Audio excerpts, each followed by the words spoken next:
Thank you very much for that tight and wonderful introduction. It saves me a lot of bother as well. I'm delighted to be here, and I think on behalf of Sushmita and we would like to thank the Pune Literature Festival for inviting us here and sharing our work. Now that both of us have been introduced well to all of you, I have a little confession to make.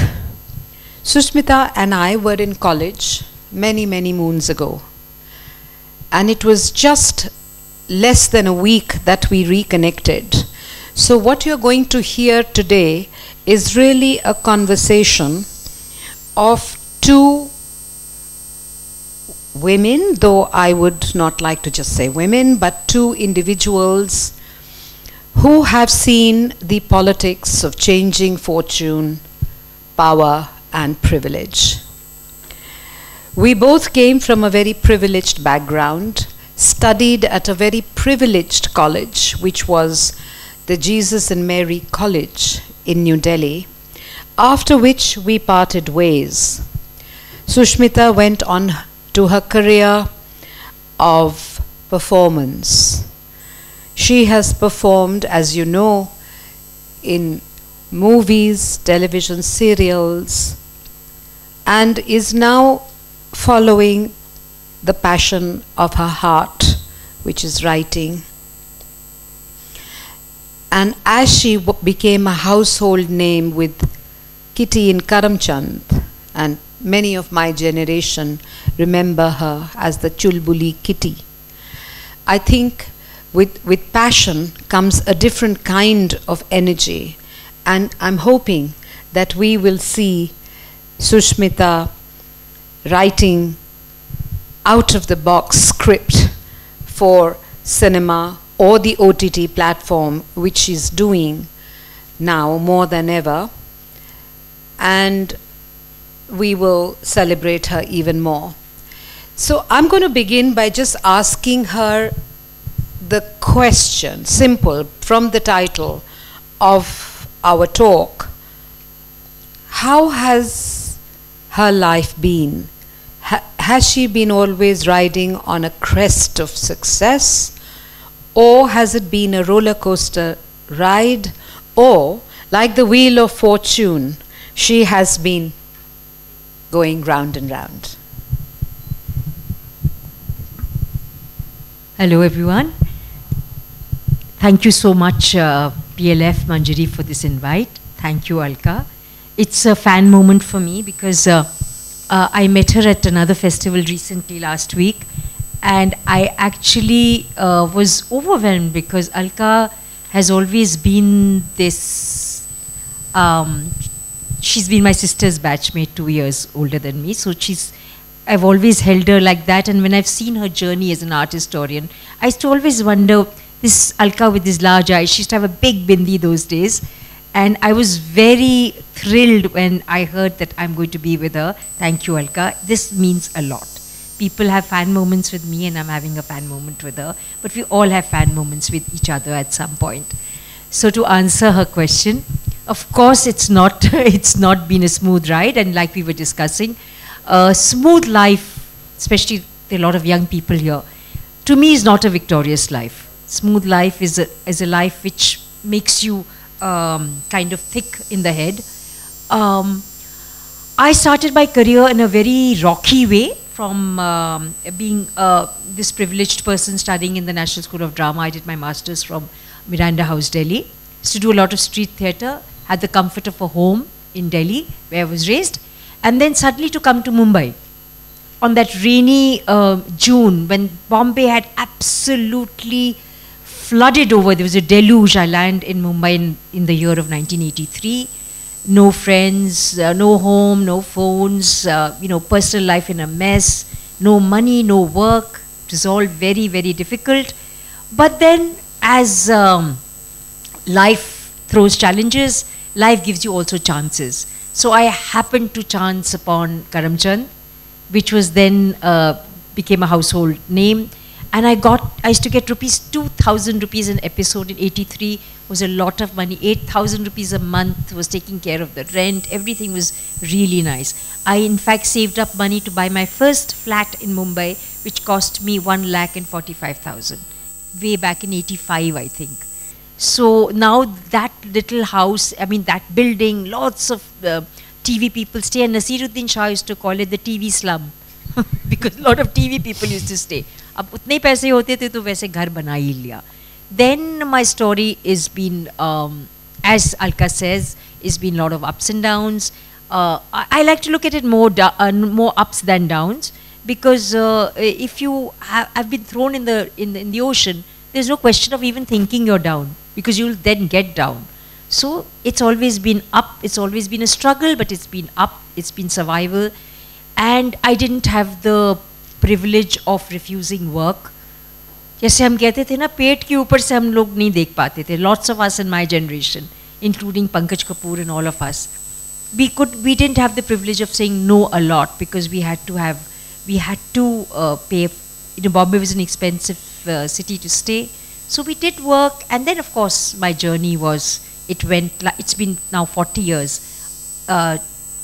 In next year, in 2023 will be 40 years for me in Mumbai. So yeah, that's my story. So it's very interesting to know that you as a young girl, and way back in 83, now that's 40 years ago, you know, many of you of course were not even born. Yeah. So I'm not even going to ask you to imagine what it was 40 years ago. But I can see a sprinkling of some people who would know 40 years ago is a long, long time. And all of us who've lived through those 40 years have seen so much change. 83, Bombay compared to Delhi, from where Sushmita went. Delhi is a political city. It's a city which gives you a lot of freedom in some ways. But Bombay was so different. And you know that Bombay and Delhi just don't get along. The people of Bombay hate Delhi, and the Delhiwalas find the Bombay people only Bollywood. They don't, or finance. They don't understand the hybridity of the city. They don't understand the power of anonymity which the city gives you. Compared to Delhi, it's a non-judgmental city. So what I'm intrigued about is that, coming from a position of privilege, Sushmita literally springboards, she literally dives into a very, very different terrain, and goes as a very young and beautiful woman to investigate a very different terrain. It's more professional. She doesn't know anybody. There are no connections. So how did she feel that time? What was your agency? Did you feel empowered because you were a woman in a man's world in cinema, because it's still quite patriarchal there? What were the the different levels of power controls that you saw there, or you didn't find any? You know, the first thing I felt, Alka, was a sense of deep desolation, coming away from a home, which is a protective home, coming away. Actually, I fought to get out of my home. I didn't want to be cloistered at that, my parental setup, which was a very typical middle class setup. IAS kar lo, pad likh lo, college chale jao, be in academia. That's so funny. It's like coming full thing around. So it was a sense of great desolation I felt, and then slowly I could see the power structures working. So today, if Priyanka Chopra can say with great pride that it took her 10 years to be on par with a male for the same paycheck which she got for Quantico. It took her 10 years living in the US to be on par. At our time, there was no question about it. Jo mil gaya le lo. Mil gaya survive karo. Kitchen chalao. So you could see that the men had it easier. Obviously, they had it easier because it was part of the system. It was part of patriarchy. Call it what you will. But what was interesting was I could see that in my time, especially, The casting couch, as it is perceived today, was very subtle. So I obviously can't go into names, but today the current people my age and above, they've unfortunately, many of them have had to go through the casting couch. And that was a choice that was given to me at several occasions, and I was aghast. I said, I don't want to be rich and famous. I'd rather be small and middle class and do my theatre. I don't want to go that route. It was a very clear choice. There is no feeling embarrassed or horrified. It's a natural thing which happens in the industry, that it is a barter. There's so many talented young people. Why would they choose one over the other? What is that extra privilege that you're getting? But in our days, it was very sensitively done. It was done in a way that first you become friends, and then you become then you become a heroine, at some point or the other, and then you leave. You go on. So it's been a kind of social climbing that I've seen, and I've seen it very clearly, and I've refused it. And I found myself in television, which didn't have this. And the other thing about television, Alka, was that they gave women more priority. They gave us more money. In films. Sorry to interrupt you right here, because this is a very, very interesting thing, because this is part of, it's not the 21st century, right? It's still part of the modernity of Doordarshan, because when you look at that kind of cinema, it was also very, very meaningful cinema.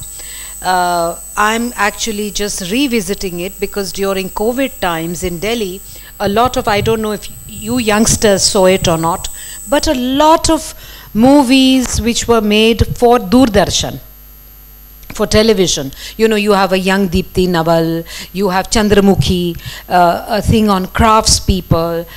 I was really impressed at the level of filmmaking and the craft of filmmaking. So that's why I'm interrupting Sushmita in her lovely dialogue when she says that television treated women better. So was it television in Mumbai only, or was it Delhi that you came to? How was it different to cinema? Because you said the casting couch was very clear there. It was very subtle. You opted out of it. So you had your own agency. You empowered yourself there. But with television, did it bring out a balance in your life? Would you still go in for television? I just want to understand how does a woman negotiate in these? See, OTT, television, serials, and you just told me while we were having a conversation, you're even doing events. You are actually pushing the envelope of your creativity at the age that you are. So was it these experiences in this canvas of yours? So the movies that I did, for example, without actually naming them, I found that if I had certain scenes, the actor who was opposite me, because I was slated to be a heroine in a very big post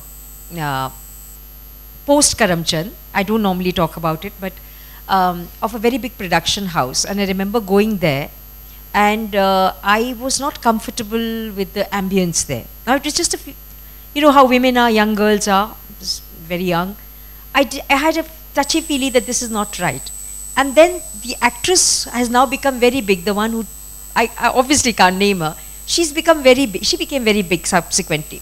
Not that big, but then she continued to work a lot with Govinda, and so she did. I chose to do the sisters. Because they wanted me to play Kitty. That the branding of Kitty. They wanted Kitty, and I didn't do it. So for a whole year after Kitty, I didn't have work. I was really starving. But then I did something called Isi Bahani on television again, where I played a negative character, and people hated it because they wanted the comfort of seeing Kitty. But I battled Kitty.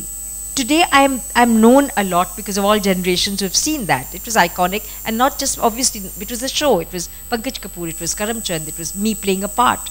But it was iconic. But I fought it because I didn't want to be branded. And I also had a suspicion that being a trained actor, the shelf life of a heroine is very little. And how would I play a demon, a witch, a bitch, a bad woman, a good woman, a saintly woman, if I continue to play a bubbly character? So I changed, and television was offering all that. Besides which, it was hunger. It was survival. I was not a rich man's wife. I was not even, in any way close to having any sugar daddy, anybody. Broke, you had to survive. So did you laugh on that? So yeah, so that was a period when you just have to get the best of your choices. Khana hai, to you don't want to compromise. You don't want to do a side role in some big film where the hero or the hero's friend will cut your role. Ye bhi bahut hota tha. So some lovely movies I've done, the heroine has actually come to the edit and has not been happy with a lot of the work and has been cut. And how do I know that? Because my friend from the NSD was the editor's assistant. So he said, "Tere to scenes cut gaye." So those things make you feel sad. And when you start feeling sad and unused, unwanted, rejected, because you've done your best, you really wanted, apart from that role, running your kitchen for 2 months, you obviously wanted to give your best because that was your craft. That's what I learned at the National School of Drama. And to us, that is sadhana, that is a spiritual practice. When you do theatre, this is Ganpati, you pray to Ganpati, you pray to Saraswati, you pray to all divine beings so that you are able to communicate your best for what you are here for. So when that is cut by somebody ruthlessly for power games, for ego, bahut bura lagta hai. Then you start feeling a little dejected. So did you have a feeling of being completely dismembered, your power, your wing clipped? How did you kind of, it was your choice, so you opted for playing certain roles. Yeah. So how did you kind of carry yourself back? Did you need support at that point? Did you need support of some powerful people to help you empower yourself again? No, Alka. It all came from the rage within me. It all came from the desire within me not to be marginalized. It came from a desire in me to show that you can't do this, and if you do, you won't last. Because I'm not fighting you. I'm only increasing my own worth and power. And when I increase my own worth and power in my own eyes, you are bound to respect that. So it's not me fighting a system. You can't fight a system. You can fight the system within you that makes you feel desolate or small or weak. And then you say, no, I will do the work that I believe in. I will not do, though wo pet ka sawal tha, though it was about the kitchen, though it was about not compromising in the sense that you didn't want to compromise, yet I took those decisions in my own way, that I will not leave Bombay and go back to Delhi, Alka. I won't go back to Delhi to my parents and say, like lots and lots of people all over the world come to Bombay to make it in movies. Even till today, lakhs of people come. And how many people are there? They all go back. They start living in small slums and shanties, broken. They go back. So tell me, which was your darkest moment and how did you, pull yourself out of it into a position where you could face yourself? There must have been many dark moments. Many dark moments, when the first flood, when I went there from Delhi, the first day I reached on 25th of May 1983, I remember the date, Bombay was flooded. There was no one to pick me up at the station. I had come for a reason. I had come to be with someone. The person wasn't there. The person was engaged elsewhere. It was all very sad. There was no home. There was no food. And because I had gone there with my own ekdi ki main Bombay jaungi, I didn't want to go back home and say, I failed. And there was really no food. There was really no home. There was really nothing. So then to hang in there, for the longest time we lived in one small room. Not only me, in fact the same building Irfan used to live. Then we moved to a bigger, higher places. Irfan came later and then Irfan exploded. So Irfan lived in the same PMGP colony. There was this one studio flat, dingy, dark, with all, vegetable people staying. So many actors have lived like that till they became what they became. Because that's the price you pay for your passion. That's the price you pay to be determined to stay there. Because you love it. It's not a flimsy choice कि चलो ये नहीं हुआ तो चलो मैं marketing कर लेती हूँ, चलो ये नहीं. अगर marketing भी कर रहे हो तो you're doing it only to empower your main passion, you know. So you must have had a lot of male colleagues with you. I'm sure many male colleagues. I don't know if you know what is that person's name from NSD also. Anupam Kher. Did he move same time as you? No, so I have a lovely story with Anupam. So, Anupam, I hope you don't mind me saying this. Okay. So, Anupam was my senior. Anupam was, I think, 3-4 years senior. And he was so amazing because when I came to Mumbai, this is a little trivia story I'm telling you. Didn't have work, didn't have food, didn't have blah, blah, blah, which I've already told you. So, Nadira Babbar was doing a play with Anupam and Kiran. And Kiran, for some reason, her son was small, she wanted to not do that, look back in anger.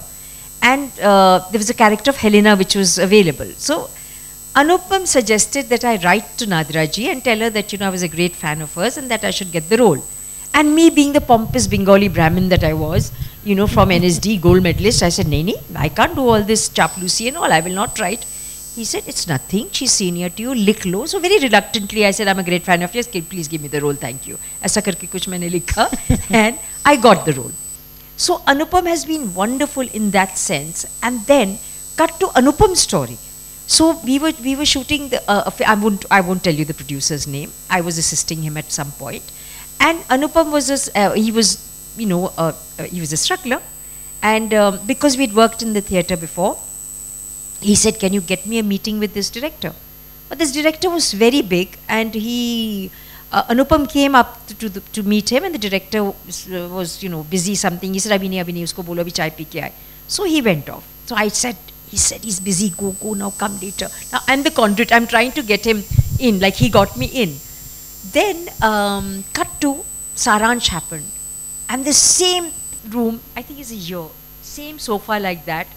And Anupam is sitting there. Anupam was sitting like this. Anupam to ghusne nahi diya tha. And Anupam is sitting like this with his hand on the sofa back like that. And he says, he told the name of the producer, which I don't want to say. I can't do your film. And the producer, 1 saal pehle usko nikal diya tha. Now he's become hot after Saransh. So this is what happens in our industry. So recently I met him and I'm saying, I wish I'd followed you. Because, he really knew how to craft. He was a male also. Yeah. So I was just coming to that question, Sushmita. Why I took the name of Anupam, because I knew he was from NSD, he was your vintage. So tell me, do you think that the struggle for the male is less, and the struggle for even finding a little, clawing your way into the film world for a woman is more?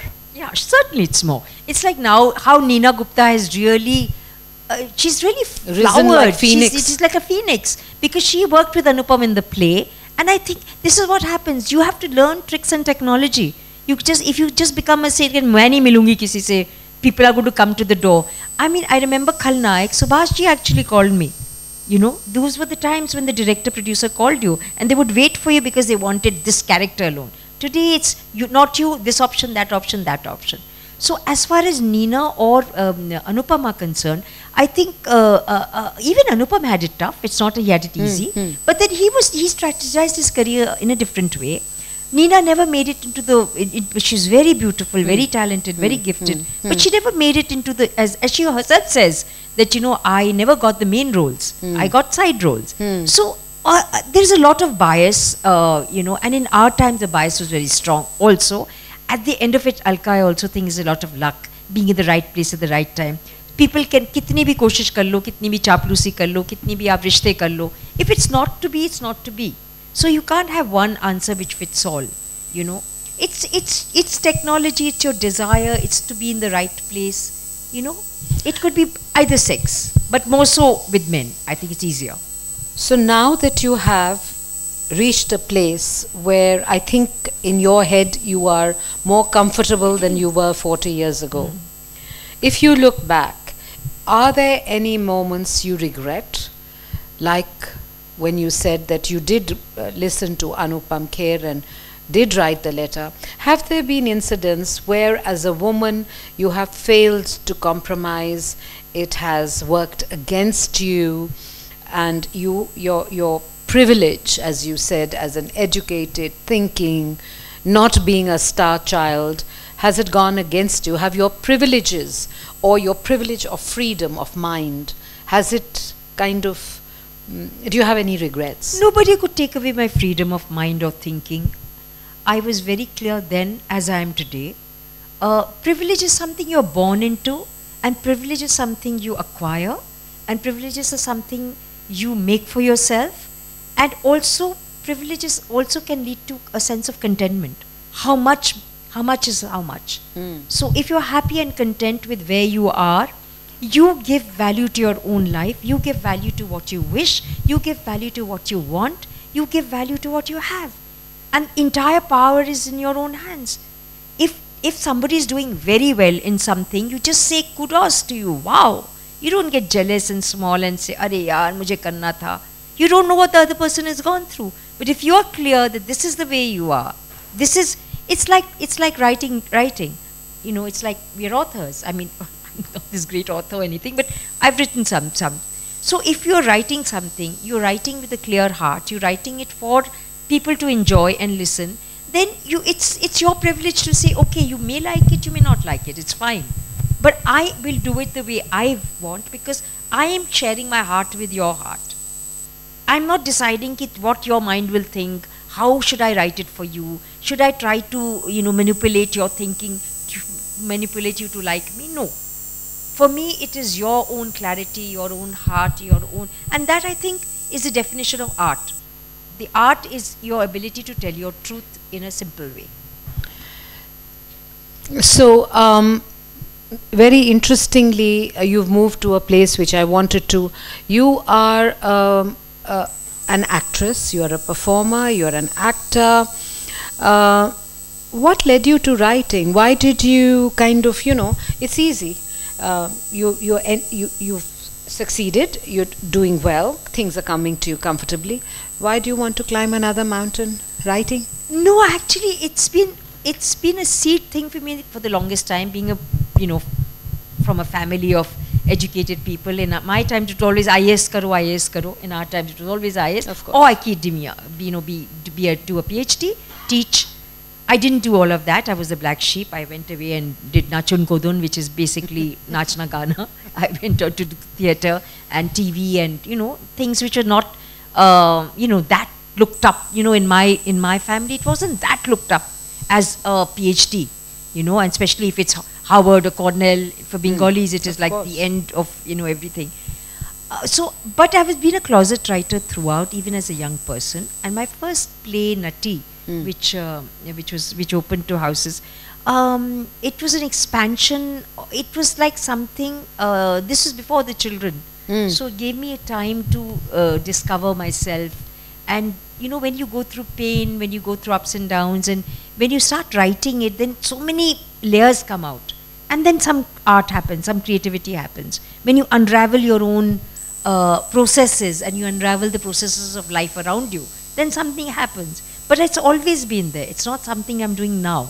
It's just that my first book, Me and Joey Baby, which was published by Speaking Tiger in 2018, it took me 13 years for it to actually come to be born in the world.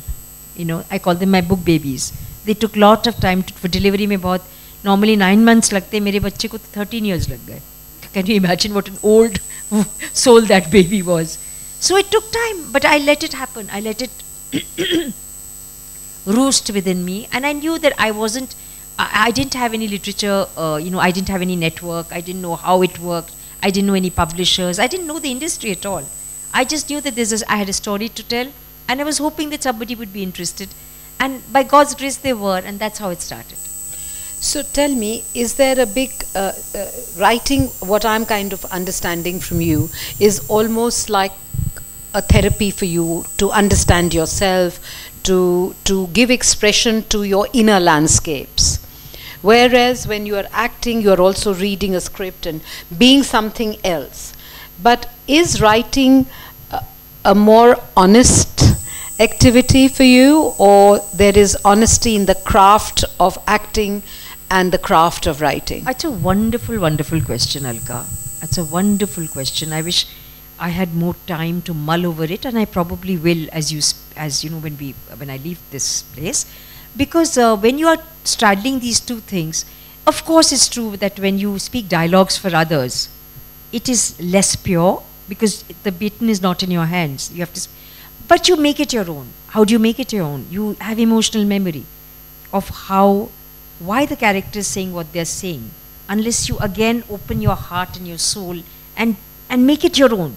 So you're using your own body, your own instrument, so to speak.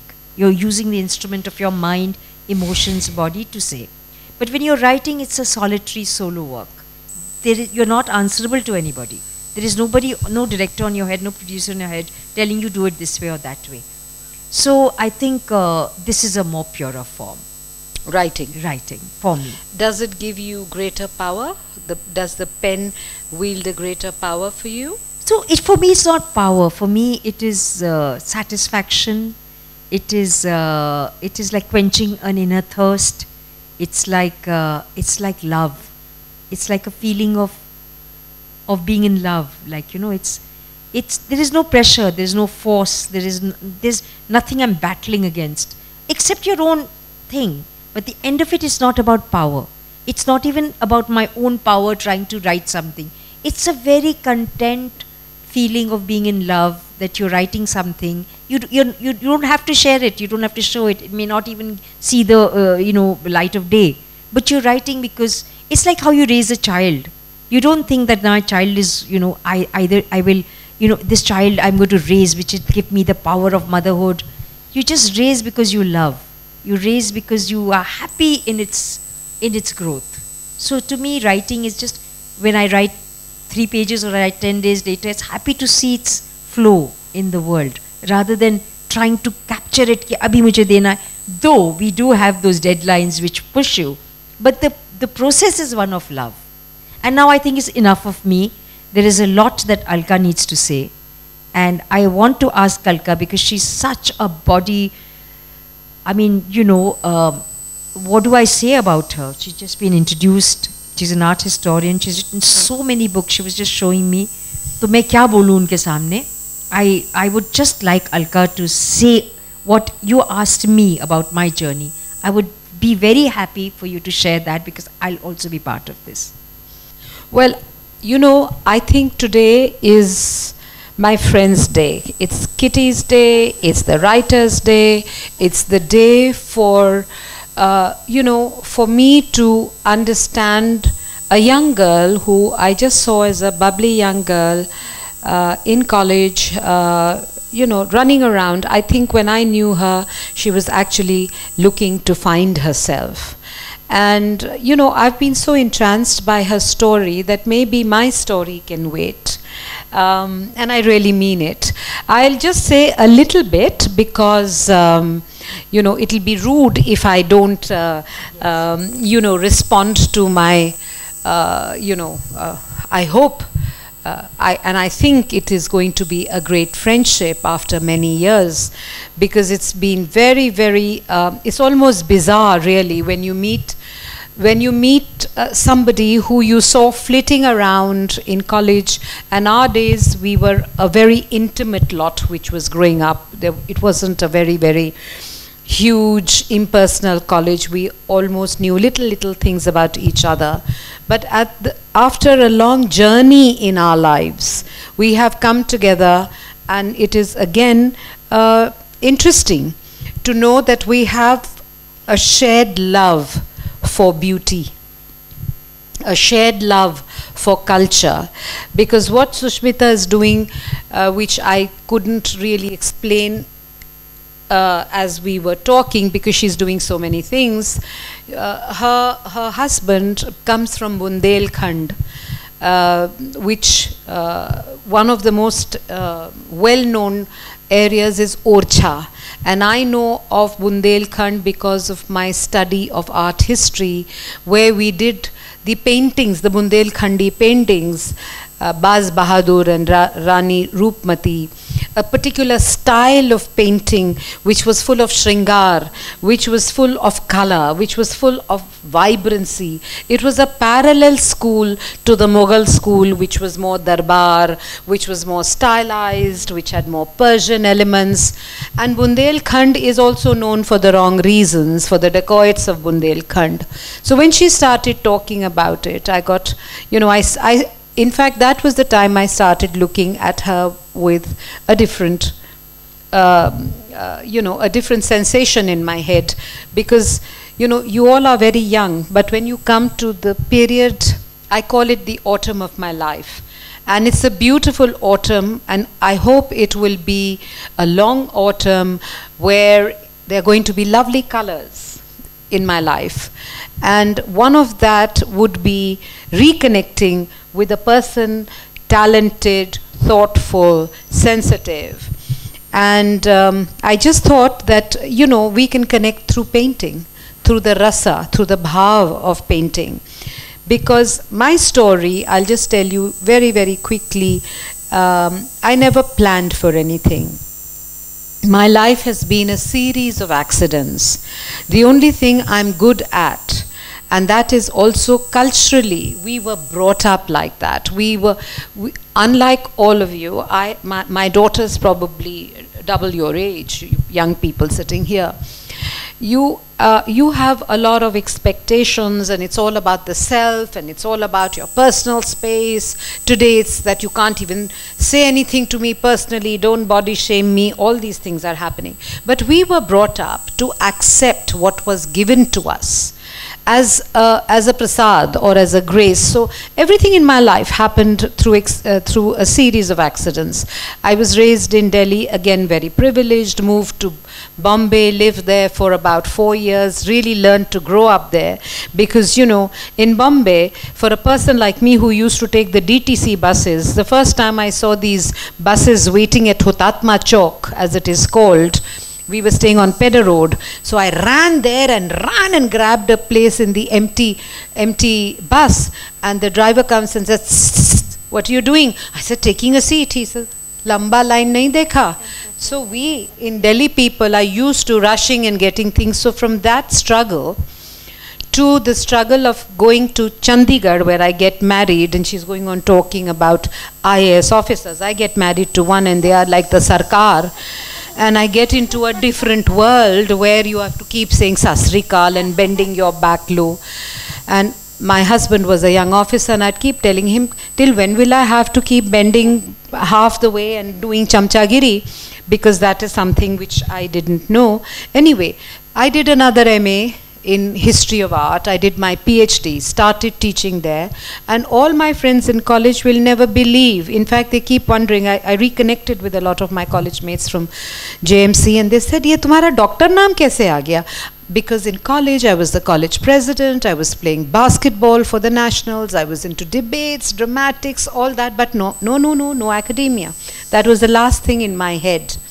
So, as Sushmita said, it's destiny. It takes you around, and here I get a Charles Wallace Award. I go to London, to the most cutting edge place where the young British artists things happened, and I do a postdoctoral from there. I do a PhD in a Leela Murti of Shiva, and I turn it into a cultural construct of androgeneity, of kinnars, of transgendered, because when I went to Goldsmiths, it was all about the whole thing of the big burst, this was in 2000, of the homophobic and removal of all that happening there.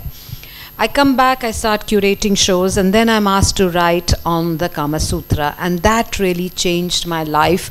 Today, in the academic circles and in the cultural circles, I'm known as the queen of erotica, taboo. I found it very difficult in the beginning to write how I had to write. I depended a lot on art history. I wrote about love from the point of view of Shringar. I took references of the lovemaking of Shiva and Parvati. as told to Nandi, looked a lot at Sanskrit literature and looked at the Dola Grihas, the Parvat Kridas.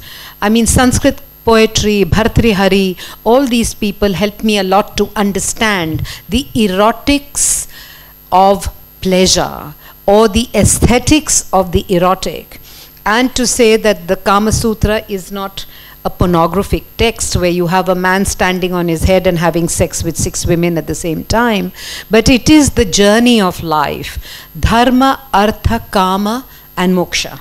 So first is an ethical life, second is artha, because in our Hindu philosophy there is inclusion.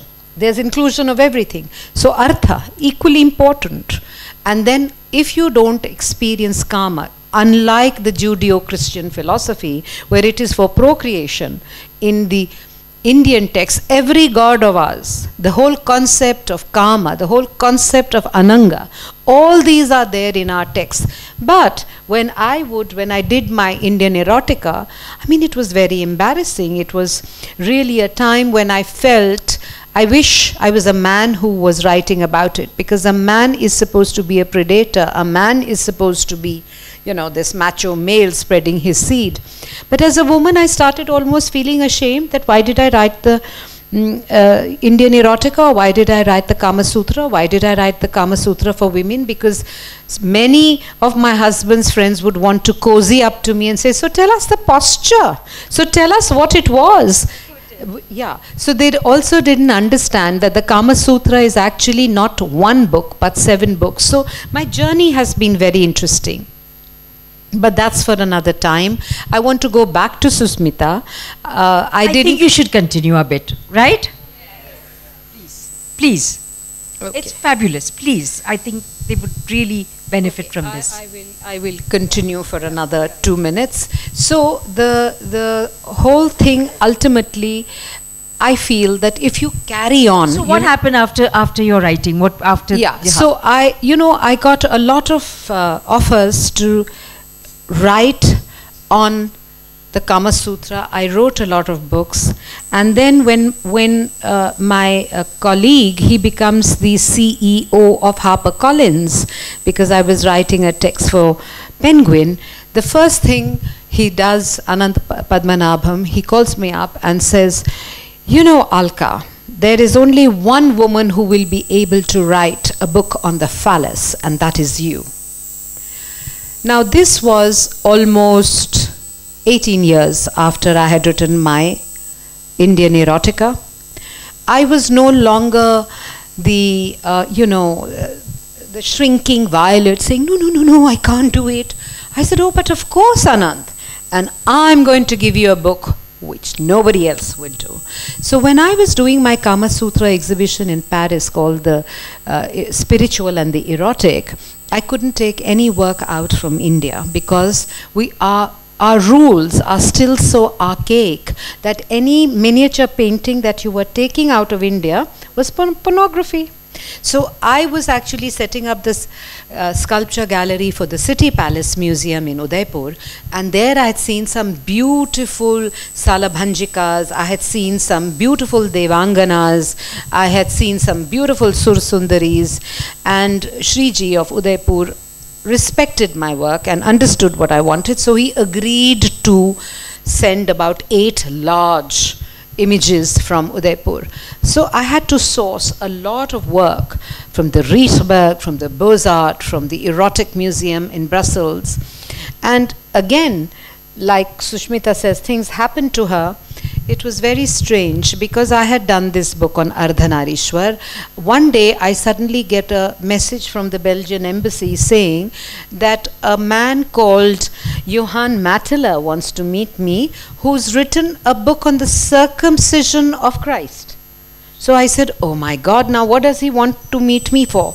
Because these, kind of memories of men wanting to sidle up to me because of Kama Sutra, Ardhanarishwar, I was so worried. So I told the person, only 15 minutes and in my office. So what happens is that I meet Johann Matela 2015, and he comes to my office, a short man, bald man. He's a urologist, a very, very well-known urologist working in Kortrijk in near Brussels, and he comes to me and does this. I come to you from the Mahakumbh, like that he says to me. I was really surprised. I said, what is the matter with this man? But then he starts talking, I liked your work, I'm working on some book, which was, oh, what a relief peeing. And he's working, showing images, because he's a urologist. So he's working around the thing, and he comes peeing, and he comes to talk to me, because urology, many men have prostate problems, so they have peeing problems. And he comes to me, and it was really very interesting. And then he tells me that there was one chapter on the Kama Sutra that he had done in his book. I was amazed. I said, what a generous man. He says, I have it on my pen drive. Where is your computer? I will put it. And he put that. And I said, my God. And then I saw images. And then he says, you know, I collect a lot of phalluses. I said, phalluses. So then I realized phallex. And then he invited me to his house. When I was collecting work for the Kama Sutra exhibition, I went to his house. And you know, his garden hedge was shaped like a phallus. It was so interesting.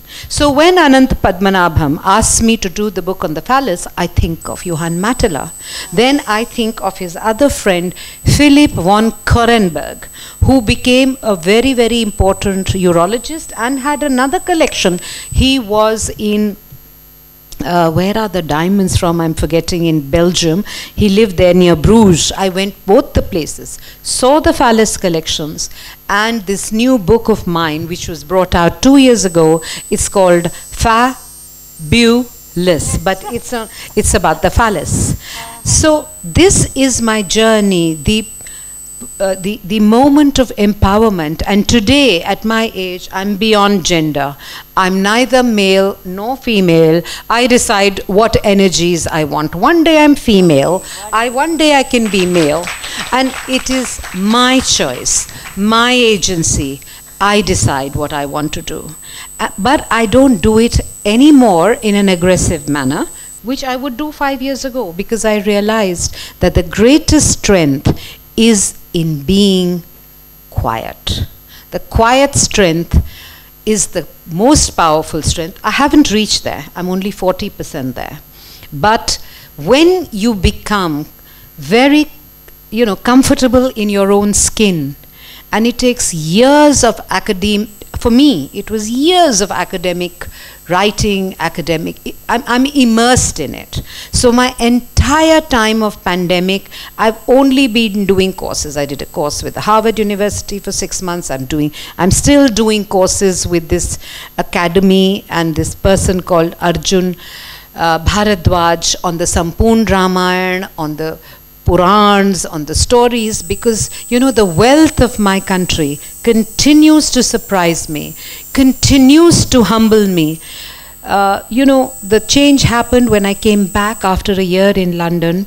For 5 years, I was running around, learning all about Habermas, learning all about Baudrillard, all the French philosophers, the German philosophers, trying to understand why were the French Situationists doing that, till I realized, but I don't know about my Sankhya theory. I don't know enough about what it is, what the Gita means. So, 2005, it's not that I don't go. I've just come back from the Venice Biennale, the Kassel Documenta, the Berlinale. But what drives me today is the wealth of Indic wisdom. And I'm really grateful and a proud Indian because of the emotions, because of the wealth, because of the splendor of the wonder that is India. So do we have 5 minutes for questions? Do we have 5 minutes? Yeah? So We'll just take 5 minutes because Sushmita has a very long journey back to Bombay, and she's, you know, driven here and driven back, so you can understand her passion for literature. She's come here for a literature festival. I wonder if you can show her photograph. She was working and looking so different yesterday. Show that to them.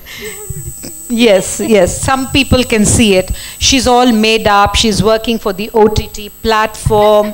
She's wearing so many hats, and yet she's taken time out to come here to be with all of you. So any questions for her? While she's looking for the picture, any questions? Yeah. With me? Okay, anyway. Anybody for Sushmita first? No, I will, of course. हाँ बोलो बताइए या if you have a loud voice, say it loudly. Because you know I'm very aware of the time you have to go. Yeah. And she's here. And you're here, no? Yeah, tomorrow? Yeah. You asked the question. Are you here? I'm also leaving. You wanted to ask me a question. No, I had a question for you, Yeah. Alka ji. So I'm non-binary, and I'm also like really interested in Hinduism and all of this. So like seeing someone like you who's gender fluid and also into this, because we don't have a lot of queer representation in Indic studies. So it's really nice seeing an example. My question is, because you've studied the Kama Sutra, because I have seen that texts from the time, like for example the Manusmriti, do have homophobic parts in it. So specifically the Kama Sutra, how is it homophobic? Because it does, I'm not an expert in this. I've just seen, for example, temples do have, images of, they have like sex sculptures, and some of them are like queer. So how, since you specialize in the Kama Sutra, what is like the queer rep like in Kama Sutra? So it's not just the Kama Sutra, my Ardhanarishwar, which I did. So if you understand the image of Ardhanarishwar, it's a complete Leela Murti of Shiva, and after the Shiva, Nataraj is the most common. So the left side is male and the right side is female. So it's a complete division. Unlike any image you see of hermaphrodite in the West. So from that I started.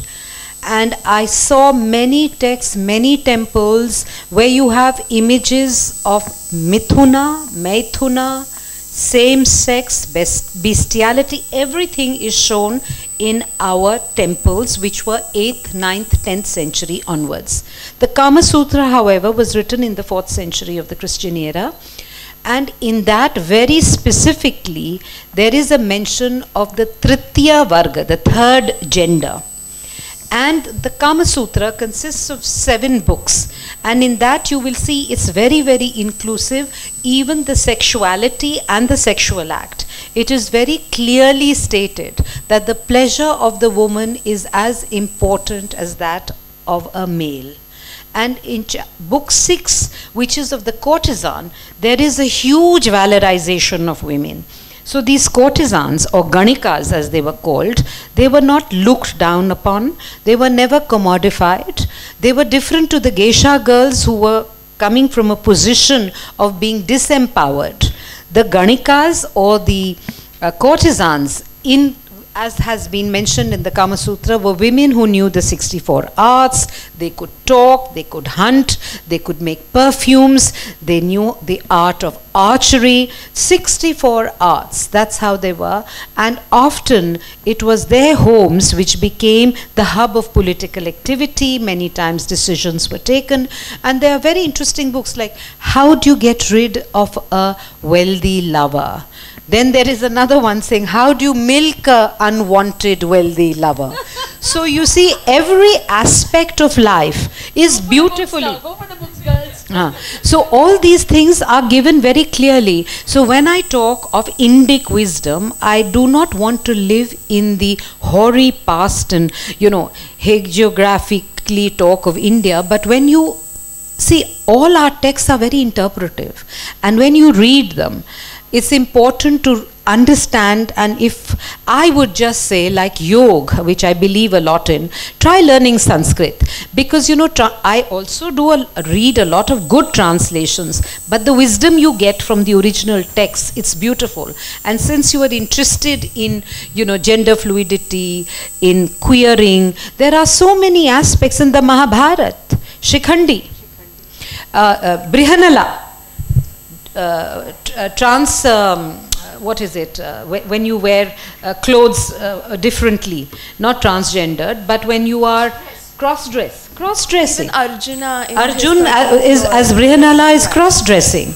So you have, you know, between the Ramayana and the Mahabharata, you have everything.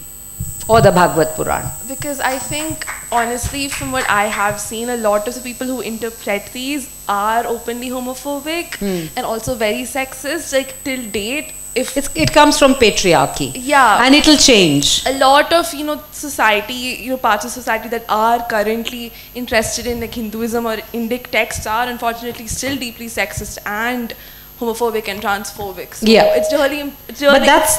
Yeah, but I'm truly very happy to see someone like you who is also into this, so that, you know, we might get a better interpretation. No, it's changing because it comes from a position of non-knowledge. Anybody who's that is not evolved enough, has not read enough. That's why you see such strident voices today. Because the more you read, the more humble you become. That is the thing. Yeah, thank you. Any other question? Yeah? Hello.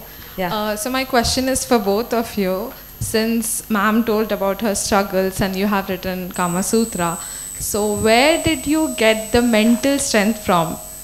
Talking about both of you are women, and like, how did you make it till here? Because there are days where we feel like this is it, we can't make it. So where did you get the mental strength from? Use it, otherwise it will go. Fake it till it happens. Just keep on at it. Just keep on at it. This is the only mantra. That life, the usual one, life throws lemons, what do?